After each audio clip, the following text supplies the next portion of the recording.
YouTube. Earlier this year, I decided to start my own Roblox server, which is not Roblox. Earlier this year, I decided to start my own Project Zomboid server, and partly because I just love the game, and the other reason I wanted a world where people can play in 24/7. I've never done something like this before, so it was a huge learning experience. So this video will be around how you yourself could have a 24/7 Project Zomboid server. Yes, I know this tutorial could be outdated in a few months if they drop that update, you know what I mean? Hopefully this tutorial can help you, your friends, your homie, start your own Project Zomboid server. All the links will be in the description, and of course my Discord is there for you to hop in, ask some questions, and of course, join our server and play with us. Subscribe. So I am going to try the best of my ability to make this as simple as possible. First thing we will go over is Project Zomboid uses a lot of different coding languages, I'm sure, to build the game, but to modify and change things in the game, it uses what is called Lua. Lua is a coding language, I guess is the best way to put it, but it's very simple. To the point, everything sort of makes sense on what it's doing to the game. I highly recommend you to at least try it out or experiment and see what it does. And one of those ways is if you have ever hosted a local multiplayer server. Heading into your Windows Explorer, if you host a local server, all of those files also get stored on your computer. So mine is in my C drive /user/your username and Zomboid. Inside of that, I can see server. There is always two files in it that will manipulate and change everything. The first one we're going to look at is sandbox vars.lua. Population multiplier, zombies, distribution. I'm going to go over the main ones that I think most people should know. To me, the easiest way is just total zombie population. The game has a level that it populates and puts zombies into the game and spawns them into the game. So it says 4 is normal. Anytime you see normal out of any of these settings, it's just like you hit single player, play, and you didn't change anything. Water shut and electric shut. We've had 2 server resets so far, and both times this once again doesn't matter. There's gonna be someone who plays on your server until everything shuts down. I haven't done anything that has been crazy out of the ordinary. I think when our most recent one shut down, I think it lasted about 2 or 3 months. So like, once it shuts down, you have to really go back in and kind of reset your settings. So loot is the most, I would feel like the settings you probably change the most. As you can see, you can manipulate the food loot, canned loot, literature loot. All of these are on default. As far as the game goes, the number 4 is default, which is rare. In a server that has a lot of people, usually you want to bump this up a little bit, maybe into that normal category. In a server like ours, where at most we probably have around 4 or 5 people playing at a time, extremely rare is usually the one we like going with because it kind of makes it a little bit difficult to find goods, especially if it's the same people going to the same places over and over again. You don't want one person to benefit a ton if they are spending that time, but we want to reward the people who are going through all of that. Farming, compost time, nature abundance. Once again, all settings, all you have to do is pay attention to where that is, and it will literally tell you right next to it what you need to change. Controls the speed of the plant growth. Default, normal. All you'd have to do is change this farming one to 4, and now it's on slow. Settings you start to come across is loot respawn and scene hours prevent loot respawn. As you can see, it has some details on what this means. Prevents players from going to the same spot over and over and over again. So this is usually one you kind of want to experiment with. I think one point it was at 30. One point it was at 200, one point it was at 500. We've tried a lot of different things. I think this is a number you always just play with as you own a server. Oh, I still have some of my Roblox codes up here. Let me go ahead and exit out of those. As you get further down, we get into the zombie category. This is a category, once again, It's going to change depending on what your community likes, what you like as a player. Usually starting a server, you usually want to go shamblers, just to see the level of play that your server has. Ours has made it up to fast shamblers, but even more, we have a mod where there's different speeds of zombies. So the only thing I don't recommend here is sprinters. Only do this with mods where you can set the limit of sprinters. This sets all of them to sprinters, so I do not recommend that. Controls the damage zombies inflict. Keep this on normal. If you want to make your server a little bit more hard, I would do superhuman. Once they're spawned, they are spawned. There's no going back and changing a zombie setting. You're gonna have to kill that zombie before his settings are reset. So this is the one that I don't think anyone in the Zomboid community has truly got down to a science. So to start, there's set by the zombie population option. They have insane, very high, high, normal. This doesn't tell you really anything. All you know is 1.0 is the normal population multiplier.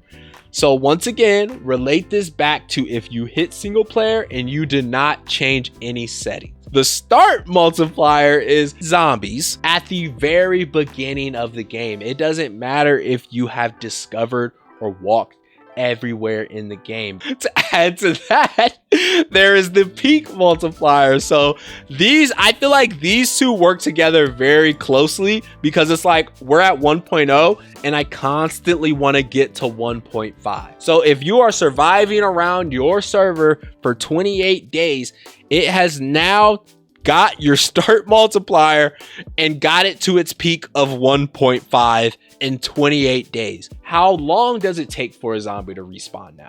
So if I killed 15 zombies over here, it's going to be hours before 15 more zombies make it in that same area. And that is determined by chunks. So if you haven't visited a chunk in a while, it's going to start repopulating that zone. So that's where you can do the unseen hour. I hope that makes sense.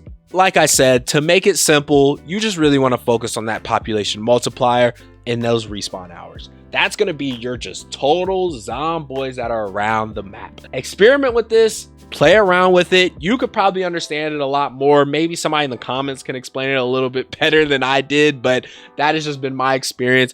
Once again, I've only had my server for a little under a year, so I'm not an expert at this. I am learning this, but I really wanted to get this video out there so other people can learn it as well. So once you're done with the sandbox code, there is what's called the INI. Now, a lot of the things in here have to do with your players. As you can see, the very first thing, PvP. Global chat. What is the first message that is seen when players join? Do you display usernames or do you display character names? Where's the spawn point at? This is where you would set that. Construction prevents loot respawn. I think that is a very big one. Player safe houses, definitely want to set this to true. In that, allow non-members to take items from the safe houses. You definitely want to set that to false. Like, you don't want people stealing from other players in their own safe houses. Sleep. A lot of people ask about this for a multiplayer server. Turn it off. Turn it off. No one wants to sleep. That makes sense when you're running single player, but multiplayer, it makes absolutely no sense unless you guys are running a 3-man server, 4-man server. Voice chat, there's some servers that do not allow voice chat. Our server does. This is where you can also see your faction settings. Factions, we have not explored factions a ton for ours. That is something we are about to here soon. Trash, delete all. Usually set that one to true. Anti-cheats. You are gonna have to make some of these false. There's just some mods that just change the game very drastically where the game recognizes that as a cheat. So you are gonna have to hit some of these as false, especially if you're getting errors, if the server's closing randomly after something happens. It's probably due to the fact that anti-cheat is on. Usually just go back to that Steam workshop page and see if there's somebody in there that has already said it, or the actual modder has said turn off type such and such for this. I think that is it in here as far as things I wanted to cover. Once again, back to what I said, this is where a lot of your settings are. This is where I strongly suggest you get familiar with. That's before you spend money on a dedicated server, so that way you can know what a lot of these things do. This is all Lua coding. As you can see, line. You got to make sure your commas are there. Make sure your spacing is correct. Game can only read this if it is done exactly how the game expects it to be done. And that is where Lua coding comes in. So if you get comfortable with this, you're basically learning how to do Lua coding. Don't change the spacings. Like, don't make these like close together, or you know what I mean? Instead of true lowercase, you do true capitalized. Like, make it exactly how you see it in this, because if the game can't recognize it, there's nothing anyone can help you with. Make sure you do Control S on Windows, or you could just hit File, Save. This might be different on Mac. I'm not on Mac, I'm sorry. But just make sure you save these files before you get out and go test them. This is the longest portion of Zomboid, I would say, to learn. Once you're comfortable with these things, you are on your way.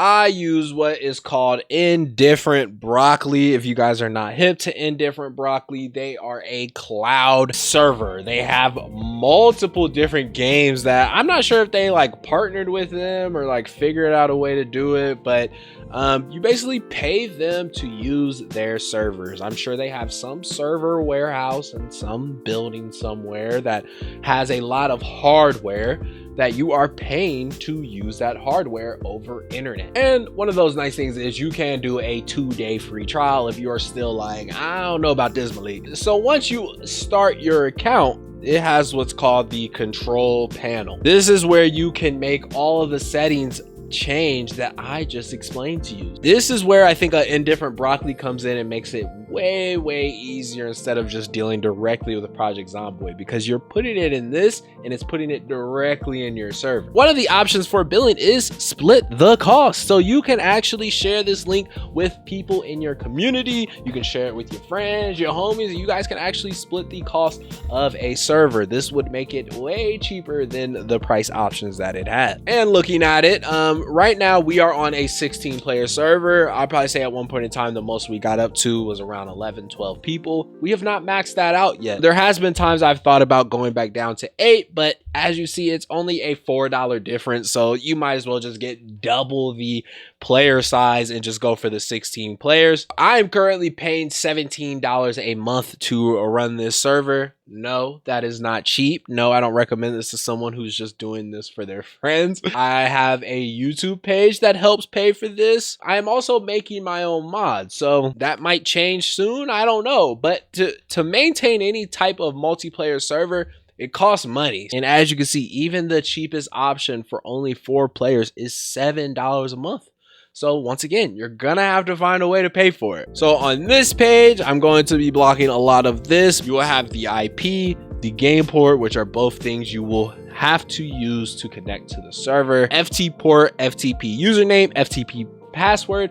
That is a cloud storage of all of the files for your server. So this will be how you be able to change things in the server. Then you have the player management. As you can see, my boy Laz is in there. You can see all the players that are in your server at any given time. Basic server settings. This is where you can set the name, you can set the description of the server, and you can set the password, which we are a password protected server. And then the best of it all, like I said, you have both of the settings options I just told you in one spot. You don't have to worry about going through folders and did it save right and all of that stuff. All you have to do is change it in here, hit save and restart, and all of those settings will go into your server. You have your admins button. This is a special admin account. You can go into the server and do admin type things. There is a scheduler. They always recommend to restart a server ever so often.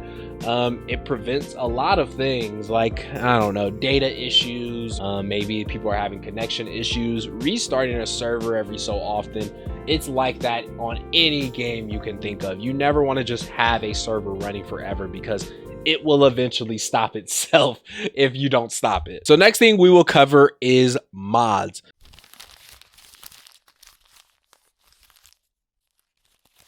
It's as simple as going to that advanced server settings. You scroll down in INI and you see enter the mod loading ID here. So loading one of mine, you can see that is your mod ID. So every mod in the Project Zomboid workshop will have a mod ID. You take that mod ID and you go ahead and place it in here. The spacing is off. If that semicolon isn't there, your server's gonna break. This is Lua. If it's not exactly how the game reads your code, it's not gonna work. Tip that I always give, as you can see, we have a lot of mods in the server. Always know what your first mod is and always know what your last mod is. So that is not it for a mod. You have to go all the way down until you see list workshop mod ID. So a workshop mod ID is that number that you see right above it, a workshop ID. Once again, every mod for Project Zomboid has this. Know what your first one is and know what your last one is. You can get really lost in these numbers. Once again, make sure there's no spacing in between them and make sure there's a semicolon in between each of them or it will not work. So as you've seen on the way scrolling down, you could also see maps. So maps are actually not that hard to install. All you have to do is make sure the workshop ID, mod ID, all that stuff is in, and then you just add in the map name or whatever. Once again, every map has the names that are included with it. The only way that we've been able to add maps is you have to completely wipe your server. It has to be like a brand new server. That's including the player data, it's including the loot, it's including the things that you and your friends built. It's the only way I've learned how to add parts of the map. That is how mods are added to the game. It's very simple. So one thing I did want to talk about is what else would you need to manage a server? Discord and FileZilla. Discord, I think, is a very important way for you to talk to players, know who is in your server, very quick way to interact. And the same token, get real-time feedback on what players are wanting, what players need that may not be related to actual in-game chat. You don't want people to only be able to communicate with you with the in-game chat. So Discord is kind of a way to have a lot of dialogue and then have the game. And then what's called FileZilla. So what I shared with you in server management, you have your FTP port, FTP username, FTP password. This is how you can hard reset your server. It's called map_sand.bin. This is getting very deep into it, but this is a good way to sort of hard reset your server. It doesn't delete anything in your server, but it resets a lot of the settings. I will put that whole step in the description because it saved me for a couple times where I'm like, dude, I changed the sandbox settings like 4 times and nothing's happened. Here's a few mods that I highly recommend for your server just to make it a little bit better. So first things first is error magnifier. This will not only tell you that a mod has an error, but it will also give you a little bit of detail on what the error happened, so you can actually copy that and maybe send it to the mod creator. In my situation, when I'm building a mod, I can see exactly what the issue is. I highly recommend wild safe houses. This kind of helps you be able to set a safe house in the middle of anywhere. I definitely recommend utterly up to date. This checks all of your mods pretty frequently to see if any of them need updated. If a mod is not updated and a player leaves and say comes back, a lot of things can go wrong. Even in the sense, it can just take your server down if a mod becomes outdated. Outside of that, a lot of the modding that we have went with are things that expanded weapons, cars, buildings, a lot of trading aspects to it, the vaccine to add some long game stuff. As you see, role, lifestyle, like a lot of these things are, I would say, quality of life, but all of these things have made our server what it is today. And I highly recommend that to anyone who makes their own server. Make your own list. Don't try to completely follow someone else's list, because what you and your friends might like to play like, me and my friends might not like to play. So let's recap a bit. Get familiar with your .ini file and your sandbox.lua file. Those are going to be both of the files you will need to be able to make small settings and tweaks to your server. Next, you want to find a cloud host. You do not have to use Indifferent Broccoli. That is just the one that I am recommending. There are a lot of different options out there. Indifferent Broccoli been holding me down for a while. I have not had any issues, and their support Discord is very well maintained. I'm literally just saying that out of experience. Last but not least, to update your mods, you will need the workshop ID and the mod ID, and make sure you have both of those in your .ini in order for it to install into the server. Say someone hits you up, hey, I want to join your server, what all mods do I need to download? They will be able to join. It will tell them everything they need to download, and it will download it for them.